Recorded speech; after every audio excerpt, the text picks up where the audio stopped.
no matter where we are in life in any given moment, make it work for you. Make it work for you. If you're in a situation you don't want to be in, what are 2, 3, things that make it work for you? You're here anyway. I feel that way. Keep yourself happy. Mm-hmm. Keep yourself with nice energy. Keep yourself meeting your own needs. It's very empowering, actually. Make it work for you. Welcome to the Deja Blu Podcast, where we believe that living a life of magic can be the default. Join us each week as we playfully and authentically dive into the mysteries of life and explore what it truly means to be human. From spirituality, wellness, and all things taboo, we don't hold anything back. So without further ado, let's let the magic unfold. Today's episode is sponsored by Becoming with a Q. So Becoming is a space for community to come together and to realign what it truly means to be you in the full entirety of yourself before you were told who you were meant to be. This is connecting with the essence of who you've always known yourself to be, but being held in a community of individuals that are pioneers, creating an ecosystem to reflect back to you all of the blind spots, to create a structure that allows you to genuinely build an authentic life from the foundation up. Becoming hosts retreats all around the world, also an online community, trainings, and so much more.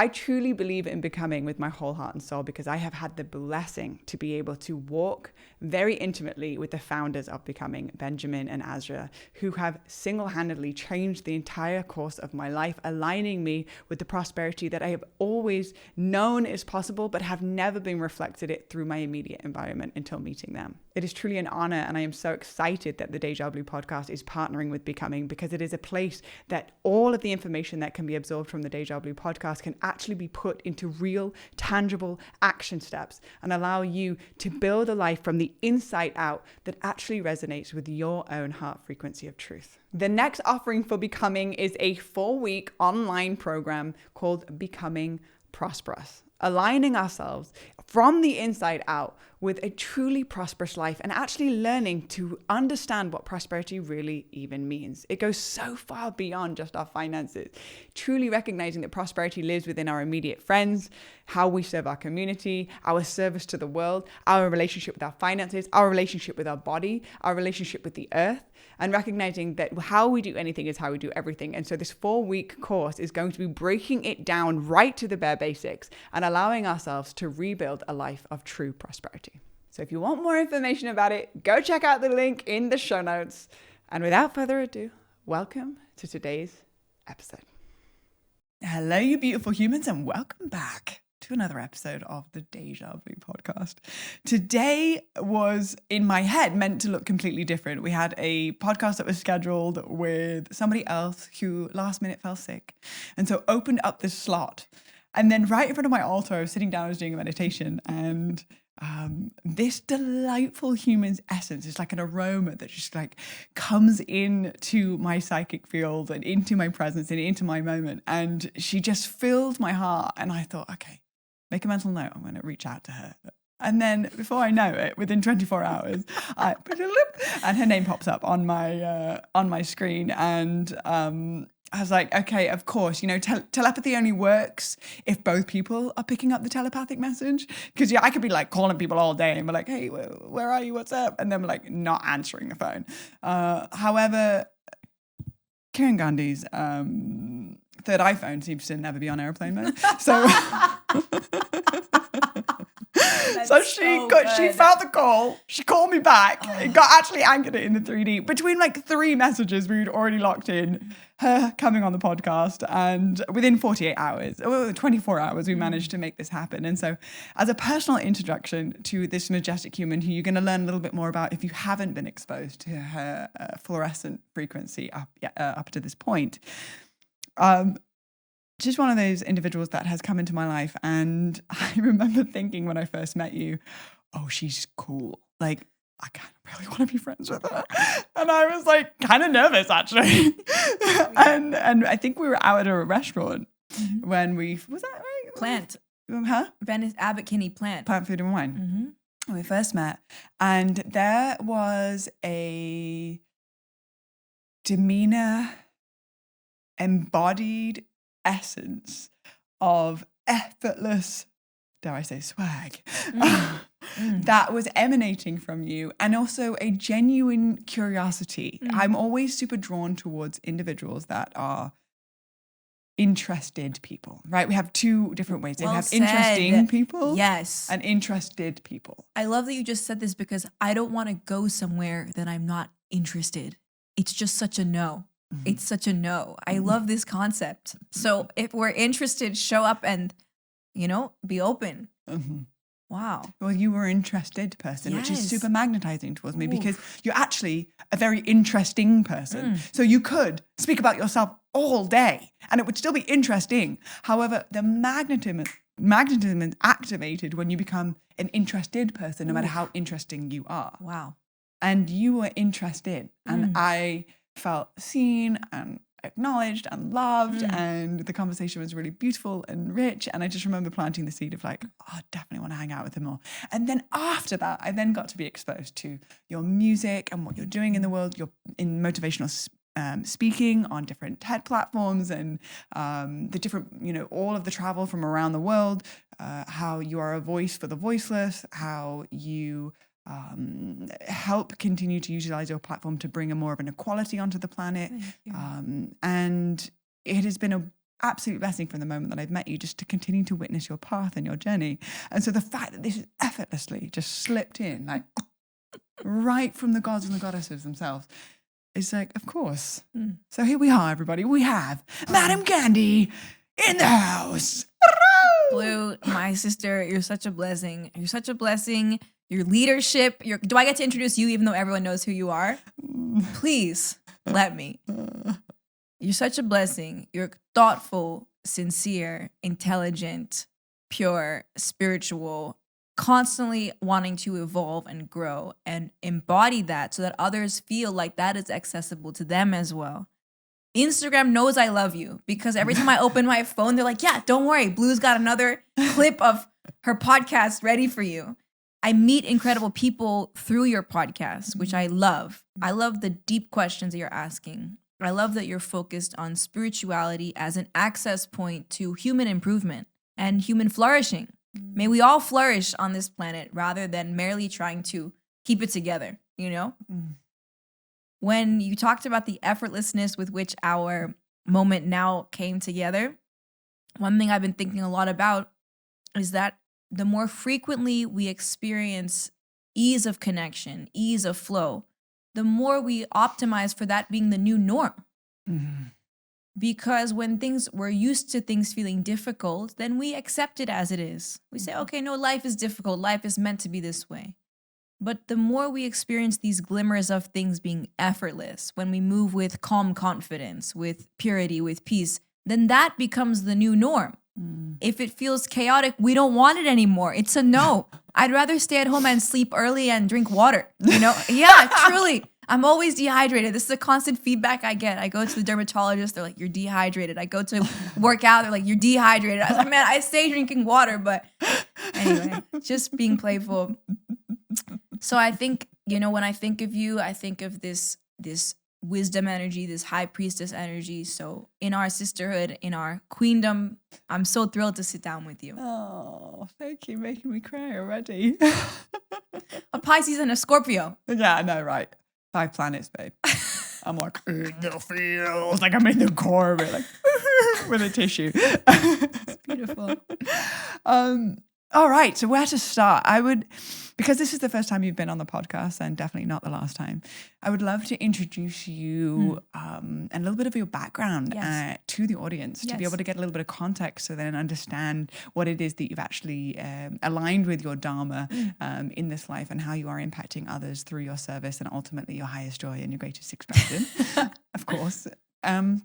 So from my experience, and this is also the first time I'm hearing it too, so I'm asking these questions from a deep place of curiosity. Perfect. From my experience, the way that you show up in my life is with so much color, and it is the essence of the deviant nature, which is I'm here to carve my own path, not based off of shoulds, not based off of anything from the external of how what is believed to be successful.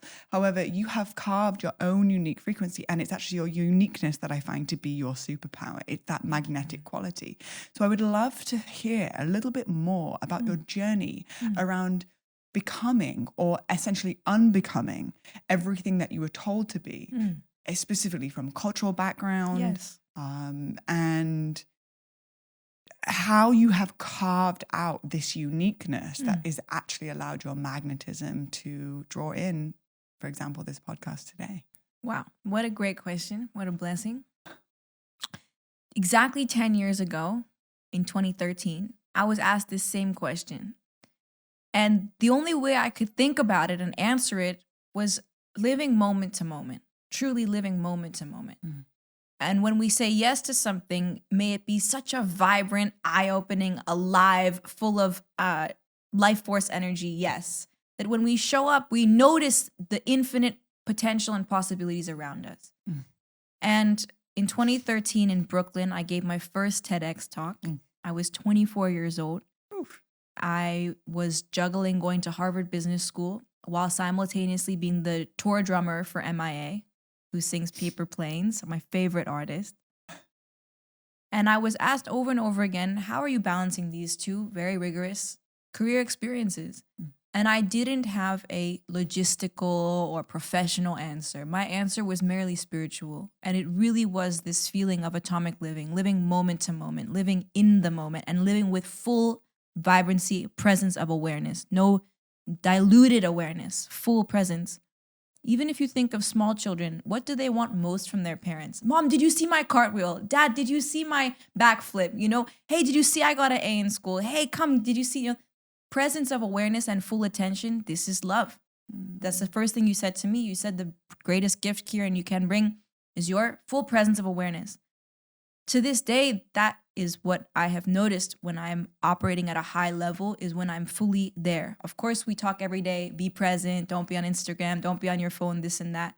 We have to be so actively radical in that choice because everything is there to dumb us down, to dilute our light, to keep us distracted, to keep us watching things that are not actually good for us. So I feel that every time I have operated from a place of, this will look good on my resume, my parents said I should do this is what everybody else at Harvard is doing, this is what professional, successful people do, I'm always miserable. I find myself like ordering late night junk food and watching TV and like wanting to numb out and not happy with my life and feeling sad and feeling like I want to dim my consciousness. But every time I would operate from a place of like, that sounds fun. That sounds exciting. I want to do that. That sounds cool. I never heard of anybody else doing it, but who cares? Somebody has to go first. What if it was me? Then I get lit up. Then I get motivated. And so similarly to how I shared in the beginning, when that starts to work and you feel the path unfolds moment to moment successfully, I mean, I have no business being on tour with MIA all around the world, going to Harvard Business School. One of them was bound to kick me out, and yet it worked. The story was a success. That's because I felt on the path. So my answer for you is atomic living, living moment to moment with full presence of awareness, optimizing for your own joy. Even just hearing your words, I go plop into this present moment. I'm like, oh wow, it's actually even brighter than I thought it was. Ooh. So this deviant nature in you that has chosen to live moment to moment, that has and given yourself the invitation to not live based off of how other people's and their map of consciousness and their projection of reality. However, recognizing that you're responsible for your own map of consciousness and your own projection of reality and how you choose to live. Have you experienced pushback from that radical uniqueness? Yes. And if so, how has that shown up and how have you navigated that? It shows up where it puts me years off my path. It's strong. It's so strong. It's not like, oh, every day I just meditate and I'm on the path. No. We meditate to, fight to stay on the path. We eat clean to fight to stay on the path. We sleep well and take care of ourselves to fight to stay on the path. I feel being vegan, not drinking alcohol, meditating on a daily basis, movement on a daily basis, there's so many things that I have to do on a regular basis to keep me almost like, when you go for bowling and you keep the sides up so that no matter what, you'll knock some pins down and you won't fall into the gutter. This is how I feel. I feel like I have to constantly put things in place that allow me to stay on the path. Otherwise, easy to fall off. And these are my choices. Everyone has to see what optimizes for their best self. Examples are, of course, people's expectations or people telling you their opinion and making you feel small, making you feel bad. My own insecurities showing up in intimate relationships, me being needy from my partner when I'm realizing that I'm actually just not giving to myself what it is that I need and I'm projecting it onto my partner. And then, I do think forces like excessive eating, excessive shopping, excessive consumerism, excessive watching television, all of these things have put me off my path. Very much so. And then you come back onto the path and you're like, oh, okay, whew. Thank goodness. And in fact, the path tastes even better because you've been off the path and you know what it feels like and you come back even more humble, like, oh gosh, I really had to work hard. I really had to make true internal changes. The pandemic is a perfect example. So there are many things that put us off our path. We humbly accept the learning and then we come back on the path with stronger lessons. Mm-hmm. From what you're sharing, it breathes a level of permission for the human. Yes. As opposed to being like, well, we're on the path and we're on the path forever. It's actually recognizing that there are moments when the boundaries sort of go down and then all of a sudden the bowling ball sort of slips into the gutter for a hot second. I did that last night. I was laying in bed and I was just like, I found myself like slumped with like, there was like food that had fallen in my belly button while I'm like scrolling, and I was like who have I become? Whatever. Like totally just allowed myself. And then all of a sudden it's like 9:30 and I was like, oh yeah, this would be a good time to like continue to numb out and watch a movie. And then I watched the movie and then it sparked all of these ideas and then I ended up down this rabbit hole on YouTube. And then I woke up this morning and I was like, oh, I could feel the significant frequency shift that had shifted and recognizing, no matter where we're at in our journey, there's going to be the cycles of nature and there's going to be winter and summer and spring. And to just have the awareness when we do navigate off the path and then allow ourselves to reconnect and then also feel, like you said, a little bit more humble, a lot more grateful and feeling even more aligned. And so we're moving in those upward spirals. Yes. Also, it sounds like you must have got inspiration from what you watched last night because then you had ideas. And when you told me that, what I felt also is, no matter where we are in life, in any given moment, make it work for you. Make it work for you. If you're in a situation you don't want to be in, what are 2, 3, things that make it work for you? You're here anyway. I feel that way. I'm like, man, I don't really want to be here. Okay, how can I make it work for me? Meet a new friend, try a new piece of food, sleep a little bit early. Like, just make it work for you. Sometimes someone's like 1 hour late to pick me up, something like that. You're like, okay, there's the nail salon. All right, let's get a manicure. Like, make it work for you. Like don't be out here rudely texting somebody, oh, you late, you didn't get me, whatever. Just keep yourself happy. Keep yourself with nice energy. Keep yourself meeting your own needs. It's very empowering, actually. Make it work for you. So by making it work for you, it's almost like transmuting the lens of expectation, which then actually narrows the point of view. And then through that make it work for you actually opens up that narrowing and opens it up to the infinite of I don't know, but I'm looking for the gift. Yes. Wow. Thank you for the reframe. Strong. It does come back to the theme of being present because you had one expectation, which was this plan. This is no longer the plan. Okay, now we adjust and see what is directly in front of us. How can I make it work for me? And I think also, I really believe it's important for us to show up with happy energy. Really happy energy. Be kind, be lighthearted, be peaceful, be giving, be joyful. Every time I've shown up with nice energy, I'm met with nice energy. When I show up with moody energy, I'm met with moody energy. It's so simple. And so then I've learned, okay, no problem. Normal to show up moody. Why am I showing up moody? Oh, I didn't sleep last night. Oh, I'm upset about this other thing and now I'm carrying it into this context that's a completely different context. I don't need to be bringing this energy. So that awareness has allowed me to do a lot of self-work on optimizing for joy, for nice energy. Bring that wherever you go. Really, it's like then happy life no matter. You can be on the side of the road waiting for somebody. You still happy. What else is life? Oh, great. Great. Then they come, I'm so sorry. I was doing this. And I was like, I'm so happy you made it safely. How is your day? How are you doing? Thank you for getting me to begin with. I'm so lucky you've come to get me. You know, then you actually have capacity to see their perspective, their empathy. What you just said reminds me of the song, like when you're speaking, it's playing in my head of when you're smiling, the whole world smiles with you. It's pretty cheesy, but it's actually very accurate. There was a piece of content that I saw you speaking on. I wanted to add something to that too. Which is like coming with happy energy doesn't mean that we're not sad. Doesn't mean that we don't have the full range of human emotions, you know? Any emotion we have can be managed responsibly. That's really the truth. When I feel sad, I have awareness that I feel sad. So either I don't go out into a place where I know I'm going to bring that sad energy. I manage it privately. I cry, I release, I do my own journaling, my own meditation, what's needed. Or I go into space of being with other people and I'm vulnerable in that sadness. This has been a big shift for me that's come out of the pandemic that I think we all are seeing because the pandemic blurred the personal with the professional. We're literally on Zoom calls beaming into each other's home space. Dogs are running across the keyboard. Children are crying, you know? Yeah, children are crying in the background. The personal is blurred with the professional, and we're more allowed to be full humans because of this Zoom virtual pandemic world.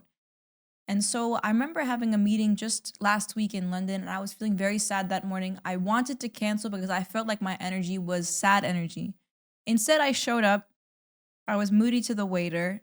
I acknowledged that I was moody to the waiter. And then I told these two who I was having the meeting with, because it was two brand new friends. I said, listen, I'm going through a really tough morning. This is what I've gone through. And it was so remarkable. The meeting ended up being both of them sharing that they were going through something similar. So the power of human connection really with authenticity, when we come with the truth, when we come with, listen, I want to come with nice energy. I'm feeling sad. That alone is nice energy because it's the humble truth. The humble truth is I'm not feeling my best today. I almost canceled, but I've been so excited to see you both. I didn't mean to be moody to the waiter. I'm on the journey. I'm doing my best. See, the truth instantly softens the moment. The truth instantly humbles everybody like, oh, you just gave us permission. We also were feeling some type of way. Now we can all be honest in our emotions and almost laugh about it like, oh, like, this is life. This is the truth. You know, it's not normal for us to pretend that everything is okay. Not normal. So that's important for me to share as well. It's not about showing up with like a false happiness constructed. It's not that. It's showing up with nice energy and truthfulness. It's kind of almost like what happened at the beginning of this podcast. You know, you just arrived, you were just freshening up from the airport. I received the promo for the podcast I did with Andre, and it's really emotional promo. And I'm standing here with Rach, receive it, and I'm like, just burst into tears. I've got my makeup done. I'm about a podcast. And I was like, I'm going to need a moment. Just went downstairs, gathered myself together, and then came back up and just let you in to my heart in that moment. You. And we actually had a really sweet moment, a little snuggle, a little reflect, heart to heart. Yes. And I felt proud of you. I felt proud of you. And I also felt like I'm learning from you. It creates a deeper level of intimacy. And if you break the word intimacy down, it's into me you see. Yes. And ultimately, actually, I think that that's one of the greatest pandemics, or one of the greatest, you know, issues that we have on the planet is that we're disconnected from others. Yes, and it's the eye contact, into me you see. It's attention. And you do it so well. And I'm experiencing it in real time. Likewise. And I can understand why, you know, so many amazing magical situations and scenarios are born from those moments of pure presence in whatever it is, whether it's our sacred shit or our sacred celebration. Yes. And everything across the board. Yes. It is just real. And also recognizing that even within the emotions, there's no projection. So it's like, oh, I'm sad, but I'm not going to treat you with anger. I'm not going to treat you, push you away because I'm feeling sad. I'm just letting you in so you can know where I'm at, so we can jive on this place. So this is the truth. Yeah, exactly. I love this. And how you talked about being present to emotion. I like how you also talked about being present to our best selves and being present to our shadow selves. I thought that was very wise that you just said that, because when we are present to our less than desirable behavior, it's so humbling, it's honest, it's self-love. And then it also gives us the space to deal with those less than desirable behaviors quicker rather than them continuously coming up.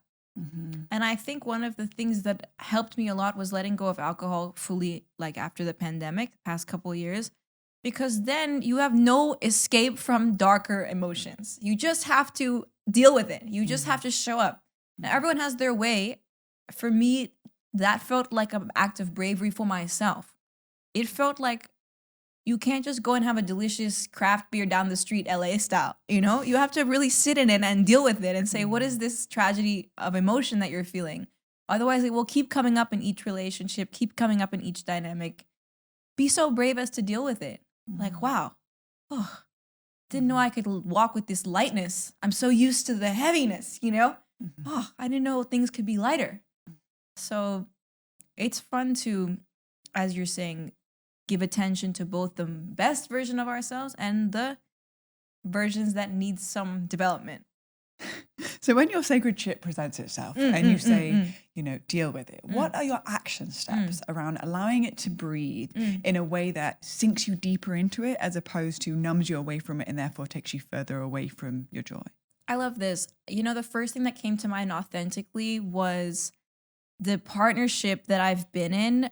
I really feel like this person gives me the space to arrive at my darkness myself rather than making me feel bad about it, like yelling at me for it, these kinds of things. I've definitely been in dynamics where my bad behavior is met with a lot of meanness or bad behavior back. So it makes it very hard for us to take ownership of our own challenges.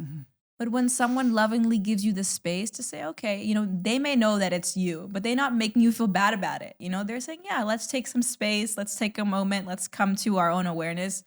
So I think I've enjoyed the benefit of doing this work in partnership because you're responsible not only for your own emotions. We're not responsible for other people's emotions, but you want harmony in the dynamic. So there's more time pressure to resolve these things within you so that you can present something to the other person.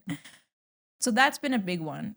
When I do take that time alone, I listen to my favorites. I listen to Sadhguru. I listen to Deepak Chopra. I listen to Oprah. I listen to my favorites. And it always is about removal of the ego. It's always about love for the self. It's always about humility. It's always about softening your own darkness so that you actually have capacity and space to see perspective from the other person's side. Sleep is a big one. If I'm sleep deprived, everything is difficult. My meditation, allowing things to move. You know, as a water sign, I stay crying, you know, and it feels very physical. I feel like if I have some anxiety in my stomach, when I soften, the ice melts and I can cry it out. And then I feel like I'm slowly letting something go that once was challenging. And then finally, I like to go deeper. So if something is causing me stress or anxiety in the dynamic, whether it's work, relationships, whatever, I try to map it to deeper childhood wounds so that I can understand it and see it as an opportunity. I think all of relationships are a mirror. If you're getting love and light and positivity and good sex energy and all the things, it's a mirror of all the light that you are and all the work that you have done. If you are receiving some darkness, some challenges, no problem. That's also a mirror of the growth that needs to be done, the opportunities for expansion. So relationships are very helpful and very telling of where we are. The key word, I mean, many of what you just said all stand out. However, like the one that was highlighted when you said it, which I feel like is significantly changing the frequency of your life, is opportunity. Is seeing life as an opportunity, whether it is, oh, this is a really challenging conversation. Oh, this is an opportunity for me to speak my truth and learn how to speak it from a place of compassion. Or, oh, this is a really beautiful person. Yes. This is an opportunity to deepen our bond and connect. However, regardless whether it's deemed as good or bad, positive or negative, the overarching lens on your experience is opportunity. So when you also said, okay, I'm in a less than favorable situation. For example, I'm standing in a line for an hour at TSA. Yeah, make it work for you. How can I make this work for me? Which is also, where is the opportunity in this? Ooh. Which is the thing that actually I believe that over time is always ensuring you're moving in an upward spiral. Yes. Even if it may return of a similar frequency, you're still moving up. And then life is like, when you said that, I'm like, I'm excited for life. Like, then you're like, bring it on. Like, everything is a yes. Like, cool. Like, yes. Mm-hmm. You're hype for life. Great. Like, this is great. Like, how exciting, you know? Life is cool. It's pretty cool. Like, we're so lucky. Everything and anything that you could possibly even imagine does exist here. And there are many dimensions to this. It's not just a one-dimensional experience. And there's a lot of things that are happening in the non-physical realm too. You know, if we send an email, we don't necessarily see a letter fly out of our laptop. However, it has been sent. Wait, where did it go then? You know, there's a lot going on here. And it's everything in between. It's really deeply discombobulating and very challenging. And also it's extremely beautiful and laced with opportunity in every direction. So I want to change gears just a little bit because there's something that I want to pick your mind and your heart around. Yes, you were going to ask me earlier. Thank you for bringing us back. Yeah, your relationship with music. There's something for me as I'm hard of hearing. So I just want to change gears for a hot second because this is something that I'm really excited to just hear your reflections in real time as I have the opportunity to be able to sit opposite you and just ask the curious questions on my heart, which are many. So your relationship with music to me is so multidimensional and there are many, many different layers to it. And because of my hearing loss, Albert Einstein talks about how energy is not created or destroyed, it's only changed in form. And so I've noticed as this sense has dampened, other senses have exponentially heightened, predominantly the realm of feeling. And so my relationship with music has actually got so much richer because there's one thing to hear music and there's another thing to feel music. And when I watch you perform and when I hear your music, I feel you feeling it. I feel you tuning in to the space between the notes, not just the notes themselves. And then from that place, layering that supports the full encompassing feeling as opposed to just the melody of what sounds good. And I've also witnessed you in the wide variety and range of your skills across many different instruments. And so it's almost like you are an artist of the infinite space of music and you paint a tapestry of sound with your artistic expression through your skill set in a very wide range of instruments. So being in your presence when creating music has been such a gift from behalf of somebody that actually doesn't fully hear it. But you're a creator of music as well. Yes. Sorry? You are a creator of music as well. Yes. Thank you for your gorgeous words. It's just what I feel from you. So I would love to hear from you firsthand, your relationship with music, your relationship with sounds, and how you have gone into this world from a place of creating music as medicine. And what does that really mean to you? When I first started out, I was drumming. It was my punk rock feminist side. I was a 7th grader. Some boy at camp had rejected me. I found the drums. It was also radical because everyone in the afternoon is forced to go swimming in the lake. I was a New Yorker. I said, listen, I'm not trying to swim in a dirty lake, okay? I'm a New Yorker. I have nice clothes. You know, I'm not trying to swim in a dirty lake. Yeah, truly, this is how I felt. I snuck away to the theater cabin. They had a drum set in the corner. And I started playing. And there was a maintenance man who was working in the cabin, and I thought for sure he was gonna come down from the ladder and tell me to go back to where all the other kids were. But he himself was a drummer. He was Colombian and he was a drummer. And so he just started teaching me the drums. And so he and I had this like secret bond where like he would just mentor me through the drums every afternoon. And eventually the head of the camp found out about this. And again, I thought like we would have to just go eventually to the lake where everybody else was.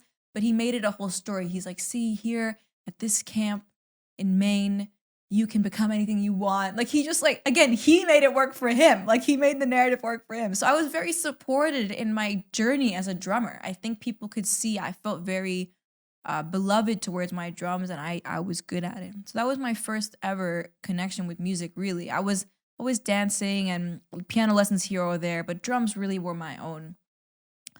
Drums felt radical. They felt strong. Even when you talked about feeling the music, there's something about a woman sitting at a drum set because it's a queen energy. It's a throne energy. And yet there's, goosebumps. Yeah, because Truth bumps, darling. Feeling them all over. And yet at the same time, it's healthy and important for me and for any of us to express the fluidity of our full gender. So when I'm playing with a bunch of cymbals and hitting all the different drums and being really precise with my timing, that's also a very masculine energy. So drums were this beautiful expression of both, where the feminine is free and fluid and creative, and the masculine was learning a lot of that technical precision and also the strength and the stamina to be playing drums for a long time. And I really thrived nourishing both sides of my gender spectrum. It felt so perfect, actually. I was drumming for Thievery Corporation, for TV on the Radio, for the MIA tour. In 2020, I was drumming on Oprah's stadium tour with Daybreaker. You know, it was like drumming really has always been the thing that's unlocked so many doors for me. I'm just really loving Rachel's response, by the way. She's like, her face is basically melting off of her skull at your Rachel story. has my heart. From the moment I walked in, I received so much warmth from this gorgeous person. So true. I felt so like, oh, thank you. Like I just like hugged you right when I met you. It was so nice. So drums has been the main, gift of my music. But then over time, when the MIA tour finished and I graduated business school, I'll never forget. My intention was to go right back into the music industry. I had been working at a record label before that. I wanted to go work at Spotify, et cetera, et cetera. But when I was graduating, I was like, there's nothing else that I want to do except for tour on my own project. I was just so clear about that. And I also didn't want to do this thing where like what I'm seeing in the industry now, where the artist sends like an acapella of their vocal and the producer like makes everything else. Like, I don't know. I mean, obviously maybe there's something that I'm missing, but there's so much of the way music is made is like, email me beats, or like send me beats, send me instrumentals. And then people are writing their lyrics over the music. I wanted to be present for all of it. I wanted to produce the beats. I wanted to make the music. And so I started really getting my own Ableton and production chops up. And so for years and years, I was just getting better at Ableton. I was producing live. I was producing with other musicians. I was like going to all the more like Moog Festival and Electric Forest Festival and playing at Lightning in a Bottle and these festivals that are a lot more focused on electronics as a source of healing. And then, of course, above all of that, my lyrics are mantras. I want people to sing back lyrics that are good for them. So often the lyrics that are on the airwaves today are, I really believe this, they're affirming bad behavior, toxicity, anger. And of course, listen, I've written plenty of songs from a space of pain. It's very beautiful and normal. At the same time, music is an opportunity. It's an opportunity for us to write things that elevate the planet. Everybody is singing these songs back to themselves. They're working out to this music. They're listening to this music in the car. It's so potent because it's so subliminal. Mm-hmm. So if I'm going to contribute to that, I want my music to make people feel good, to affirm behaviors that make us all walk just a little bit more kindly, a little bit more aware, a little bit more humbly. So the music that I've been making is feminist. It's very feminist. For the earlier projects especially. I ran the London Marathon free bleeding on my period in 2015. That story went viral. We have to talk about that at some point. I'm sad that I didn't know this till now. Yeah. I'm also really excited that I didn't know this till now. This is amazing. Yeah. So that was like right when I graduated Harvard. I ran the London Marathon, bleeding freely on my period. It set this whole global viral conversation around why is it that we are so stigmatized when it comes to talking about people who bleed. It's happening all around the world every day. Women, trans folks, people who bleed are waking up and doing incredible things, and yet we're expected to quietly hide it away. Stigma is one of the most effective forms of oppression. We're denying ourselves the opportunity to speak calmly and confidently about our own bodies. So the first albums that are making were off the back of that experience, were very radically feminist. Hillary Clinton was running for office. There was a lot of conversation around Me Too. It was 2016, 2017, heavily feminist years, Women's March. That was the space that my music was operating. Future is Female, a song that I had in 2016, was viral on the Spotify charts for weeks and weeks and weeks. As my journey has continued, though, it's not just about elevating women, and it's definitely not about elevating women at the expense of anybody else. My message has never been that. Just because we say save the dolphins doesn't mean kill the whales. We elevating one group so that we are able to all coexist. My music has also evolved to focus more on the self, to focus more on being the best versions of ourselves so that we always have something to serve. So that's music. And then in terms of my goals and my own relationship to music, it's now just not about the lyrics. It's also about like, what's the source of our music? That's the whole organic beats chapter that we can talk about in a later moment. But yeah, it's been 3 albums: Voices, Visions, Vibrations. Vibrations is the newest. And you can see it definitely goes from a project that was originally very focused on feminism and has widened for us to just be radically authentic humans, regardless of who we are. It's so fun to have these conversations and for them to run parallel through like little light bulb moments that Rachel and I have been having recently. We were in the car listening. Rachel's rented a pretty old car and it only has a CD player. So she was like, do you have any CDs from like, early 2000s, 1999 kind of vibes? And I was like, I have just the thing. So I went to my car and I pulled out, it's an archaic Pink CD. And our inner child all came out playing it, but listening to it again from the perspective that we have now in life, the lyrics, I was like, oh, I was like singing these really loud in a very influential time in my life. Yes. And as much as I love them at the time, it kind of just went over my head. I'm also realizing that when we're singing these songs back, they are mantras that we are programming every 75 trillion cells in our body to vibrate at the frequency of. And that's the power of sound. The power of sound has the ability to change molecular makeup. And so it's bathing in a certain resonance. Yes. And so this is why I wanted to put emphasis on you making music as medicine, because there's so much deep intention, while at the same time, the levels that you're breaking it down is that you are involved in every step of the production process, from the vocals to the lyric writing, to the production, to the playing the drums. Like it's like a very multi-layered Madame Gandhi sandwich of intention. Yes. And so then if I'm in the gym, and also when I was listening to Vibrations, the album,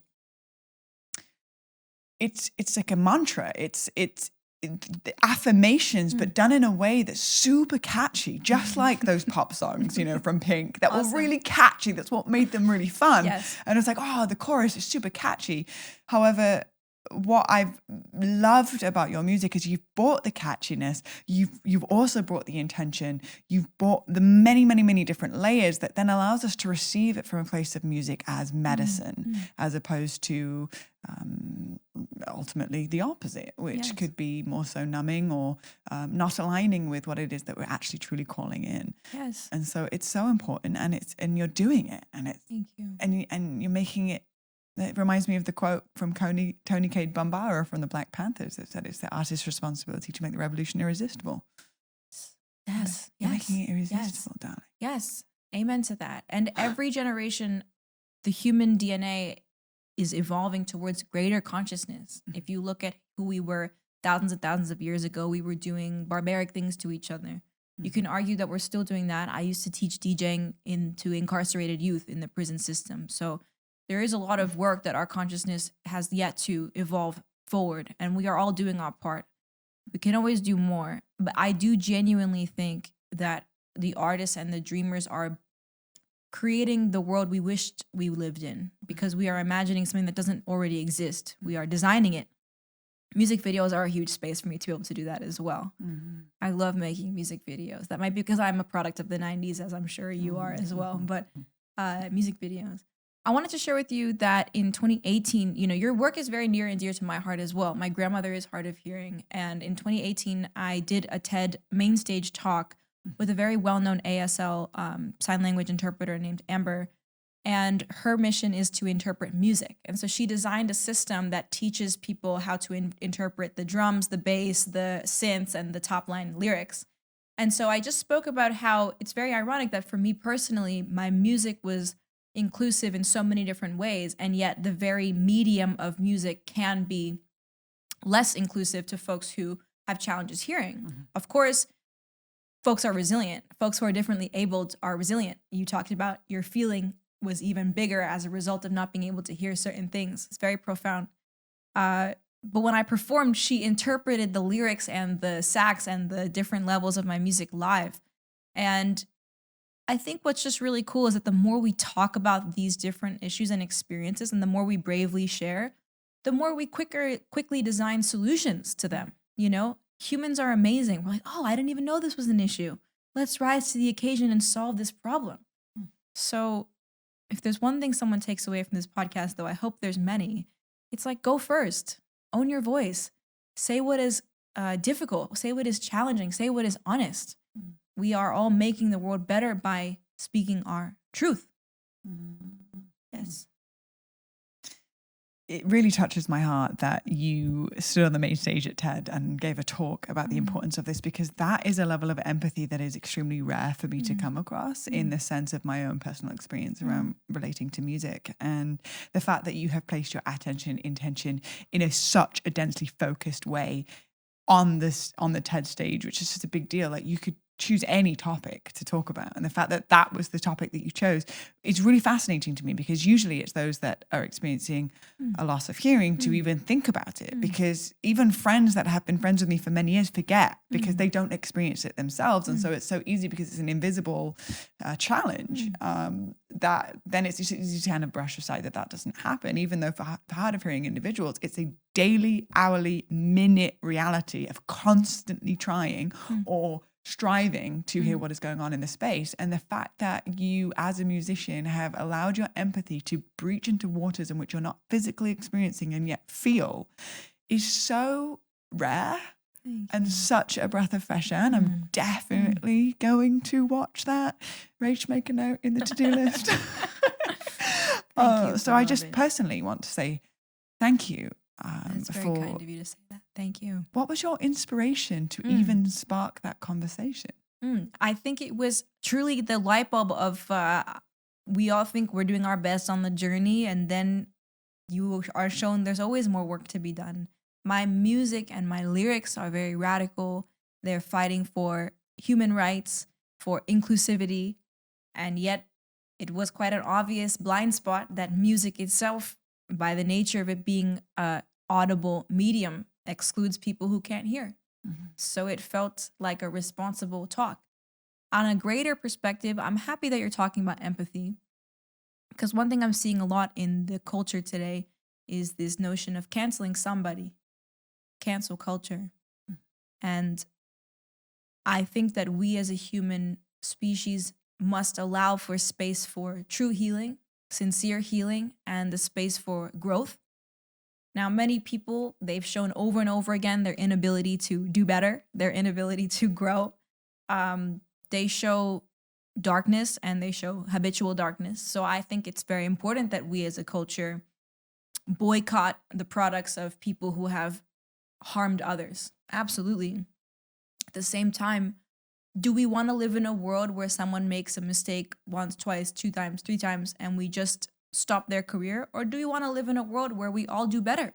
I want to live in a world where we all do better. I want to live in a world where I make a mistake once or twice, and instead of somebody yelling at me, making me feel bad, making me feel small, they teach me something and say, Kiran, you said it this way, but did you know that in doing that, you've excluded me, or you've caused me harm, or you've caused chaos for me, or you've caused destruction for me, or you've caused pain for me. You've made me aware. You've given me the chance to do better. Thank you for that chance. I choose to take that opportunity, and I choose to do better. I choose to go back to the drawing board and improve myself as a human. Not for you, for me, because I choose to walk that way. So, you know, I think this conversation is nuanced. It's not black and white. When people behave badly, sometimes it does take radical force to stop that bad behavior. But I think there's a lot of small mistakes that people make here or there that get a lot of angry pushback. I don't think it's necessary. I think we should give each other space to grow, and we should provide gentle education to each other with the desire for all of us to do better. Again, that word opportunity. It is really a important conversation for specifically those that are in the limelight or those that are seen by many, and the vulnerability of what comes with sharing, specifically depending on the level of the topic of conversation that is being shared and being placed in a platform, and then to vulnerably share and to vulnerably put ourselves out there. As human nature, we are going to trip on something or walk right into a blind spot. It's a blind spot because we can't see it in a public way. And ultimately, the opportunity is, how does the individual then choose to work with the curriculum, go back to the drawing board, have a council of individuals that are willing to share their honest, compassionate truth, so that when we can't see it, we get called forward. As opposed to being called out, it's being called in. It's welcoming into a deeper level of oneself, and therefore refining our ability to serve, dusting ourselves off and moving forward. However, the second that one person makes a mistake and then is cancelled by the mob, creates fear. And we're casting out a part of ourselves, right? When we see somebody make a mistake and all of a sudden we need to cast them out. Well, the invitation also is, where are we doing that to ourselves?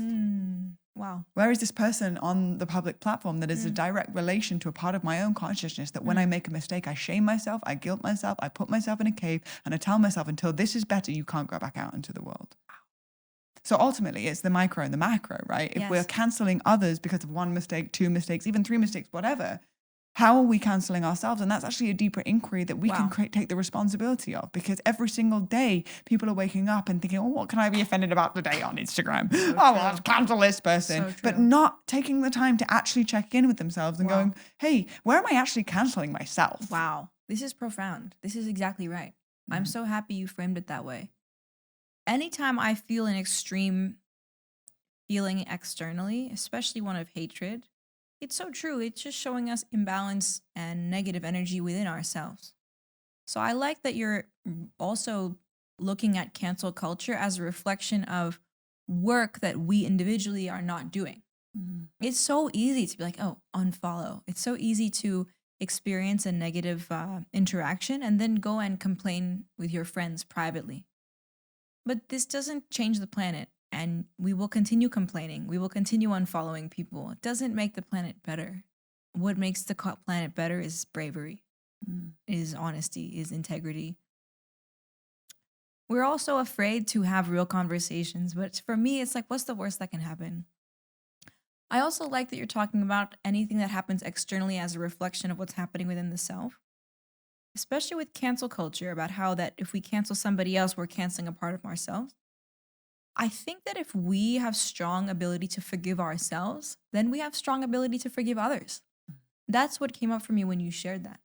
So if we cultivate the ability to say, I love you, it's okay, that was very embarrassing, I'm very feeling shameful about that, but you also have forgiveness and relief around that. It's okay. How else can we learn? I'm so proud of you for putting yourself out there. I'm so proud of you for going first. I'm so proud of you for trying. Like, we have to be our own parents in that way, you know? Then we can actually model that behavior for others. So it's so true. Everything that we behave externally, how are we behaving to ourselves? And how fun, because actually it's much easier to practice just by yourself. Be kind to yourself, then easy to be kind to others. Just start with your own internal dialogue. Quite profound, actually. Good tool. I'm getting a really strong deja vu right now. A deja blu? Who's getting a deja vu on a deja blu? We've done this before. I think also we are the first generation that has experienced social media in this way. And so we're navigating a terrain where we are meeting ourselves over and over again through our responses and our reactions, through scrolling through Instagram. strong senses of judgment. Yes. And what are you choosing to share? Or how are you choosing to share? Or what filter are you using? Or what filter are you not using? Or, you're showing a lot of skin, or you're not showing a lot of skin. Right. Or ultimately it's a projection field. Instagram keeps taking down my nipples. I'm so upset about it. I have nice nipples. I'm not trying to do any kind of pornographic work on Instagram. I'm just a human. I have nipples. Eventually my nipples will be used to feed a small baby as planned. Very normal, sacred, beautiful. And every time I put my nipples, Instagram warns me that my account's going to be taken down. And I'm not going to blur my nipples. That's so bizarre. I don't want to blur my nipples. These are my normal, natural nipples. So, that's also another thing. Like, can we move to a space of maturity where we get to exist in our natural body and everyone can use their body how they want to use it? Then karma will correct itself. If you're using your body to do some toxic things, then toxic things will happen to you. If you're using your body to do something beautiful, beautiful things will happen to you. I find it to be quite simple. In my 30s, I should be able to be a sexual being. I should be able to be a love being. I should be able to feel enjoyment in my youth energy, in my breasts, in my nipples. A celebration. So I also feel that way recently about Instagram. I say, I can't put my real truth on this platform. This platform may not be able to serve my needs anymore, let alone the other way around. There was a video that I saw. I'm most likely sure it got taken down. Yes, many times.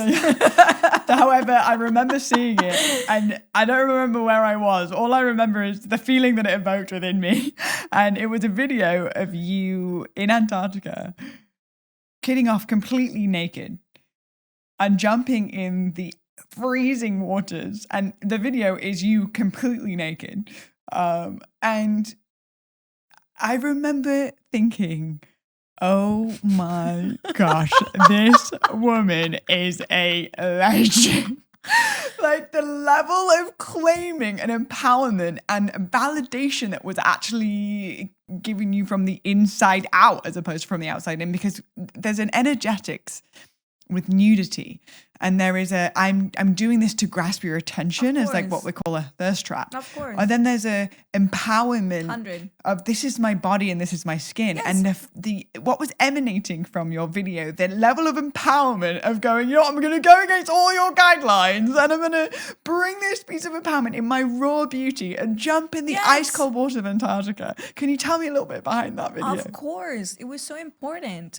It's my goddess given right for me to connect with my true naked brown human skin and the ocean. It's my goddess given right. I'm allowed to go naked into the ocean.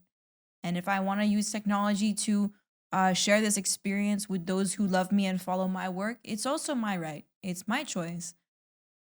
It takes bravery to take off your clothes in the middle of the freezing Antarctic South Pole. It takes bravery to go into the ocean. It takes training, Wim Hof style training, to be meditating in the ocean for a 3.5 minute polar plunge, which is how long I was able to sustain it. I'd done my ice baths for longer, but the Antarctic freezing ocean is another level. And to be fully naked.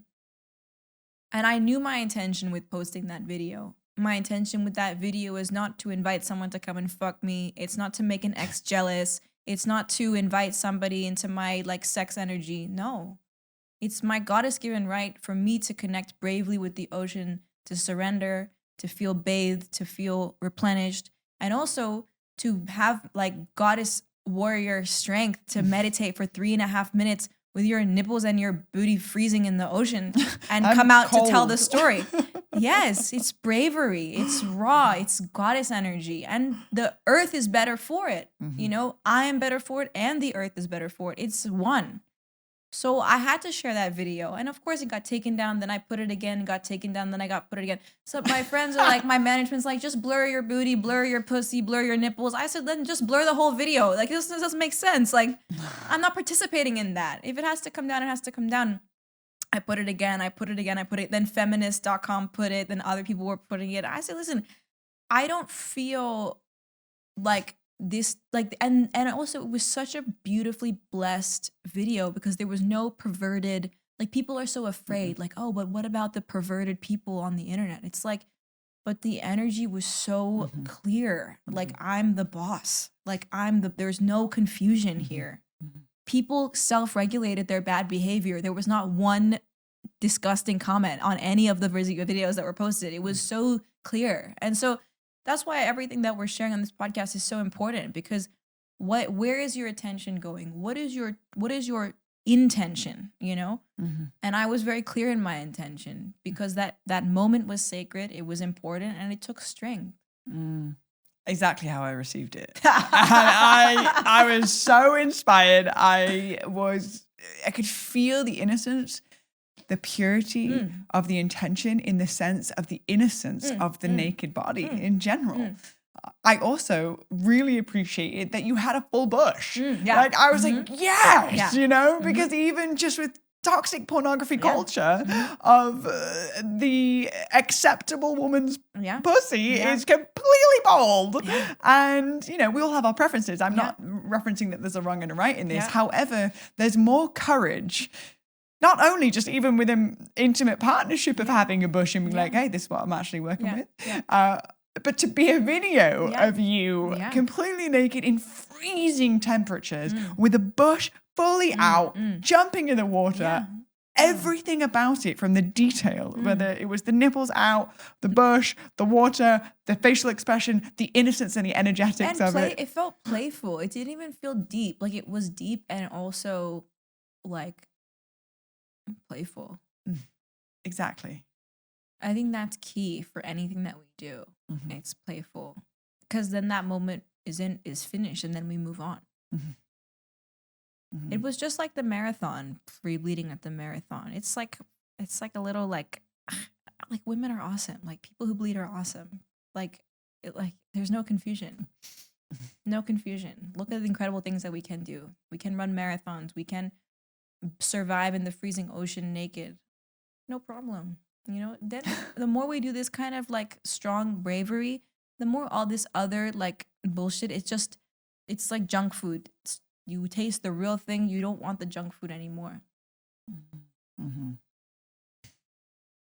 Thank you for sharing it. I'm sorry it was taken down. I'm saying sorry to myself because I'm sad that it's no longer there. Me too. And I just wanted to share with you in real time how it was received from my end and my lenses, and the permission that was granted even in my own relationship to my own body and my wild, raw essence of who I am. And so it breathed so much permission. And again, yes, there was play and the childlike wisdom that I believe that you embody, and what I shared in the opening prayer of my experience of you is, you know, there's this like beautiful sage wisdom, but also at the same time the innocence of a child. And so I'd love to hear your perspective on the quote that I actually don't know who originally said it, is that the creative adult is the child that survived. Wow. And I think that you have some nugget wisdoms on this, like pieces of wisdom that we can actually integrate into our everyday lives. That's something that you've done. I don't know whether it's been a conscious decision or just an effortless nature of your Dharma unfolding. However, you have a beautiful childlike curiosity around creativity, and you share it through who you are as a being. And so I'd love to hear your thoughts on that. Yes. I actually find being playful difficult, like, because I feel very serious. Like, I feel like I was raised so much with like achievement and schools and, you know, private school education and all these kinds of like, you know, this is what success looks like. And so actually playfulness has always, you know, been a little bit discouraged. And yet I thrive when I'm playful, you know, like I was always causing trouble in school and pranking people and, you know, just being a troublemaker. I like to be a troublemaker. I think it's funny. It's not that deep, you know, that kind of thing. It's not that deep. That's the thing. It's never that deep. Yeah. And so I think you're right. The more we are authentically ourselves, the more we come back to that childlike spirit. I also think being childlike keeps you alive. It adds years to your life. There's a part of me that feels, as I feel really ready to call in motherhood. You know, I already feel like I have my 2 kids. I feel like they'd be hanging here with us right now. So there's a sort of womanhood energy that's important to me and a maternal energy that's important to me. And yet playfulness and sweetness and silliness and purity, wholesomeness, these are qualities that I value and that I carry in my interactions, when I meet with people, when I hang with my partner's kids. You know, it's a joy for me. And then in terms of music, you know, I used to always drink red wine when I was producing on Ableton because it unlocks a freedom that I was valuing. And so then what happens when you do that, in the same way people like to smoke weed when they're making music, or everyone has their own kind of like creative drug of choice, and or not, you know, and that's because some magic happened along the way where then you're like, oh, well, for me to access that God energy, these are the circumstances that are needed in order to make that happen. And so I was doing that a lot. Like I'll drink red wine and just like make some crazy Ableton shit and then wake up the next morning and being like, oh, like everything's like out of place, but like it sort of sounds good, you know? It's like, but this is so cool because it's so bizarre and like beautiful and free. And then like I'm like trying to like why did I like take the, you know, the vocals off the grid? You have to fix it. The reason why I share that though is that it was really important for me to be like, no, like the wine is getting your ego self and your, you know, judgmental self out of the way and allowing for the purity and the freedom and the childlike nature to create. So you have to do the tough work. Now take the wine out of the picture and learn how to access that without anything. That's real ninja status. That's real like goddess energy, you know, made me feel proud. So for me, that's been my own meditation, self-love practice, encouraging the self, moving the negative voices out of the way slow by slow and just making cool stuff. And then also practicing it physically. You know, I just came back from Bali, Indonesia. I did my acro yoga teacher training for a month in December, just got back. And that's literally move, connect, play. You know, you're just playing with other humans, but feeling good in the body, releasing all the oxytocin and all the serotonin and all the love chemicals because you're touching each other and lifting each other up, being lifted up. So I think also for me, I like to practice playfulness in other contexts to then recontextualize it into the music making process. But getting rid of wine and forcing myself to access that on a more pure basis and not using alcohol as a crutch, that's a big one. Mm-hmm. And so now what's your relationship with tapping into that God space or the God pocket where you are just in full channel state, or, you know, basically your relationship to that space of calling in something that's greater than yourself to move through you as a hollow bone to be able to encapsulate something? Wow. I think, you know, we must take care of our temple, basic being healthy. I think also positive mental attitude, Blue. Like we got to like keep the vibes positive. I've been boxing for many years. I love boxing. I've been in partnership with a credible boxer. Boxing, positive mental attitude, because the boxing gym also humbles you. You think you all fit, you think you ready, and then you come in and pop, you done, you know? And boxing has taught me the value of a positive mental attitude. Otherwise, you will just give up and go home because ego will take over and say, you know, you're nothing. Positive mental attitude is a huge one for me. I think that when I have a positive mental attitude, then it's easier for me to create playfully. Because whether you make something that you love, whether you make something that, not that you love, because I feel like you end up, if you put your love into it, it is love. So you're going to love it. But whether you make something that you're going to use and put out to the world versus not, it's all part of the process. So you can see it all as a benefit, net positive. So that you don't say like, ugh, I'm terrible, I'm this, I'm that. It doesn't benefit you. So positive mental attitude. Mm-hmm. Yesterday, Rachel and I wrote a song. And it was so special because she was on the iPad and capturing these moments. And I was just sort of like in flow state. We both created a beat together and then layered on top of it me just tapping into sort of that flow state, God pocket space of just like letting it fully come through. And then she would like, I would just fling out bars like here and there, and she would grab them and then write them down and then reflect them back to me. And then I would receive myself. And the way that we were actually doing it was I was processing some pieces around my heart. And instead of sitting down and just like breaking them down together through words, it was actually more of a therapeutic session to actually create a song about it instead and to sing it. And the somatic release and the therapy that I got to receive by tapping into that co-creation through sisterhood, through getting into that space beyond the ego, beyond the mind, the place where it just flows through the heart without touching the mind at all. Wow. And then capsulating the sentences that then reflected back to me allowed me to receive my intention and where my heart was coming from the whole experience beyond the mind. Are you going to sing some of it? Well, She's like, it's unreleased, Kiran. Don't leak my own music. It's very raw. I will circle back on that request because we're in the stage now of actually refining it down and creating a song out of it. Wow. But it's laced with the frequency of medicine. It was medicine for us. And I think that's the most important thing is this allowing me to tap into a place that is beyond the mind, beyond the stories, beyond the limitations, and to a place where timelessness exists. Yes.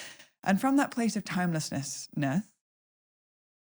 what comes through? How can I meet myself? And then how can I place it in a container or an offering that actually can benefit the lives of others? But the why is actually that it's just medicine for us. And so we ended up at that experience yesterday and got to really, we didn't even fully know if you were coming on the podcast at that point. So the timing of this conversation is super ripe. Yeah. And really just reassuring of everything that is dropping in right now, of the resonance and the alignment. Yeah. And the fact that you wrote yesterday, that's like, it's positive energy. Like, humans are meant to be creative, expressive, you know. Actually, this is interesting. One conversation I was having with a dear friend of mine, producer Zach Witness, he did the last Erykah Badu album. He and I were talking actually a lot about self-pleasure, you know, and the role of self-pleasure. And it's like, of course, we as humans should enjoy our own sex energy, our sexuality. But he and I were talking about finding the balance, because there's times when he and I were feeling like, you know, we're releasing that energy out of a space of like wanting to feel alive, or like wanting to feel like you're releasing anxious energy, or wanting to feel dopamine, or like, you know, from a space of lack rather than from a space of abundance. And so those conversations that I have with him are very near and dear to me, because I feel like I have actively moved that energy, you know, very tantric mentality. I feel like I'm working on moving that energy into other areas of my life. And whether it's literally creating something or just using that energy to have more bandwidth to do things with your day is very, very profound and very effective. I was also going to say that, you know, people will come up to me and they'll be like, yeah, but some music is objectively bad. Like, or when we make something, we know it's objectively bad, right? Like, not everything is good, you know? So there's those kind of, that skeptic mentality, that naysayer, like, come on, like, you know, there's so much bad music out there. And it's like, I talk to myself like I would talk to a small child, encouraging, positive. I don't think the child has made a Picasso masterpiece that we're going to sell in Christie's for millions of dollars. I understand that this child has expressed themselves, and in doing that continuously and safely, they're on the journey to getting better and better at what it is that they're trying to do. So if I say to this child, this is garbage, you've mixed the paint, it's messy, you've painted outside the lines, what rubbish, you know, the child will never even touch the paintbrush again. But if I say, wow, I love how you chose these 3 colors. How clever. It says to only use 2 colors, but you've chosen to use 3. Wow. So clever. Then the kid's like, I'm a genius. Yeah. I'm a masterpiece. I got to do it again, you know? Then they feel brave. Okay, I'm going to try a little bit something different. I'm going to try. So we have to talk to ourselves that way. I know that everything that I make is not even close to a masterpiece, but I understand the value of doing. I understand the value of taking small, small, brave steps. I understand the value of every couple of pieces are the win. This is true self-love. And when we can do this for ourselves, we can do this for others. Allowing ourselves to soften into the art of progress, not perfection. And I just felt my empathy just went into that child that was showing you the painting. It was like, look what I did. And you being like, wow, that was really smart for you to bring those 3 colors together. That's really beautiful. But I can literally see the one tiny shift that internal conversation of the child that makes. And in the beginning, in the moment, it seems like it's just like a little, like a small little degree. But you follow that degree out for 15 years.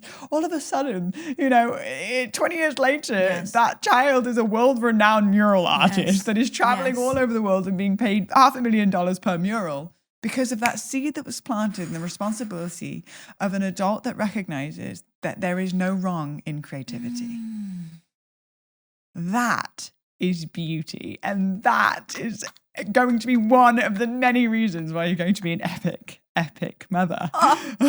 The child, the blessed being that gets to come through your vessel and receive your codes and wisdom is going to allow that child to have a head start in their own unique magic without there being a right and a wrong, and just a full celebration of the freedom of whatever it is that's moving through them because of your freedom that you've gifted yourself.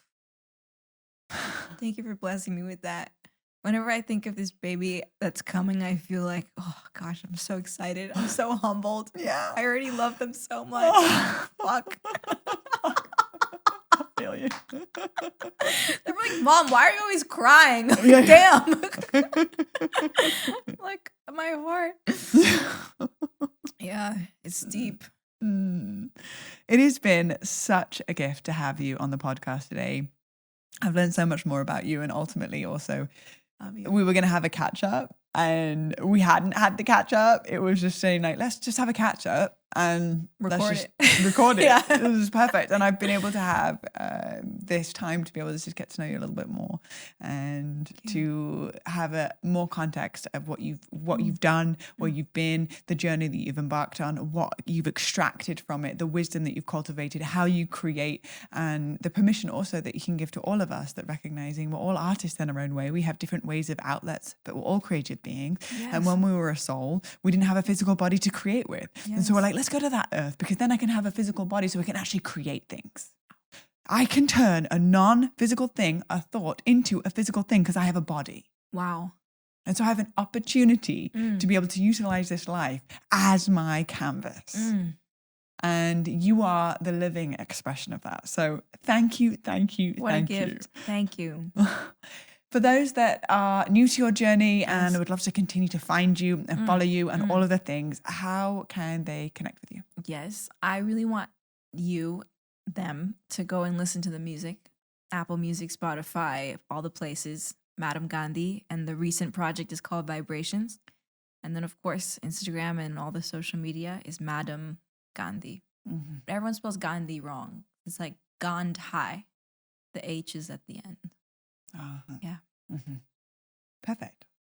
Well, I can tell you now, if you go and hit that follow button or go and hit that listen button to her new album, Vibrations, and all of her album on Spotify, your life will just have an extra splash of color, like Holly paint.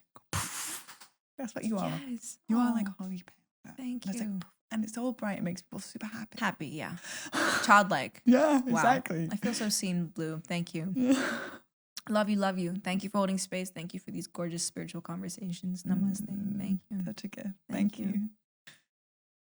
To all of you beautiful humans that are listening at home, whether you're watching this on YouTube or you're listening it through your ears and through your headphones, may these words infuse a light and a fire in your heart that activates you to reconnect to that eternal child that always lives within you, and asking yourself today, how much can I put some more color on my canvas? How can I create a much bigger, thicker, wider, vaster brushstroke that allows me to tap into my eternal child while allowing me also to unearth the wisdom that doesn't just start with me, but has been gifted to me just through being alive.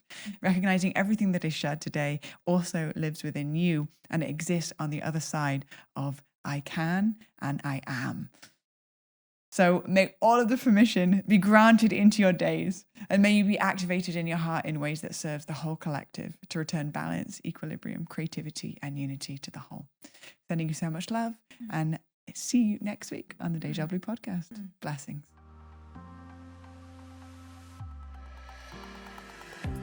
Today's sponsor of this podcast is Becoming Prosperous, which is a 4-week online self-guided course aligning you with what it truly means to live a prosperous life. So if you want to check out the link, it in the show notes here on YouTube and also on all podcasting Audible platforms.